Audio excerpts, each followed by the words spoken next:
एक बार क्या होता है कि एक छोटा सा पक्षी होता है और वो समुंदर में से पानी निकाल रहा होता है और बाहर फेंक रहा होता है। पानी निकाल रहा होता है, बाहर फेंक रहा होता है। दूसरा पक्षी उसे देखता है, उसके पास आता है। उसके पास आके उससे पूछता है कि आखिर तुम कर क्या रहे हो। वो कहता है मैं समुंदर को सुखा रहा हूँ। कह रहे इसकी जरूरत क्या पड़ गई तुम्हें। कहता है मेरा बच्चा डुबो दिया इसने और इस वजह से मैं इसे सुखाना चाहता हूँ।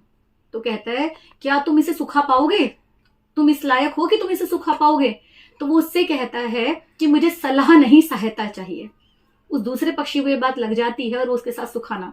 इसी तरीके से धीरे धीरे धीरे धीरे धीरे धीरे करके बहुत सारे पक्षी उनसे जुड़ जाते हैं इसी बात पे कि मुझे सलाह नहीं चाहिए, मुझे सहायता चाहिए, और वो लोग सहायता देना शुरू कर देते हैं। अब यहाँ पे विष्णु भगवान का जो वाहन है वो है गरुड़। गरुड़ जी से देखते हैं और गरुड़ जी कहते हैं कि मुझे भी जाना चाहिए वहां पे, और वो भगवान से आज्ञा लेते हैं कि मुझे भी वहां पर जाना है समुद्र को सुखाने के लिए। तो वहां पर विष्णु भगवान कहते हैं गरुड़ जी से कि गरुड़ जी अगर आप चले गए तो पहले तो मेरा काम छूट जाएगा, और आपको लगता है क्या कि सारे के सारे अगर पक्षी मिल भी जाएंगे तो भी आप समुद्र सुखा पाओगे।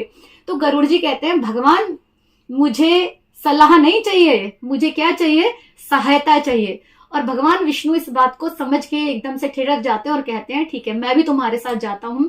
और जैसे भगवान विष्णु वहां पर समुद्र को सुखाने के लिए आते हैं, समुद्र जो है वो हाथ जोड़ के खड़ा हो जाता है भगवान के सामने, और भगवान विष्णु उस छोटे से चिड़िया के बच्चे को उसे जीवित लौटा देने में उनकी सहायता करते हैं। समुद्र छोटे से बच्चे को वापस कर देता है। तो मेन ये है कि जब हम किसी से बात कर रहे हैं तो भाई सलाह जो है वो फ्री में मिल रही है। सलाह नहीं चाहिए किसी को भी, आपको साथ चाहिए। और अगर आप साथ देना शुरू करते हो किसी का भी तो वह व्यक्ति उस परिस्थिति से निकल के बाहर आ सकता है।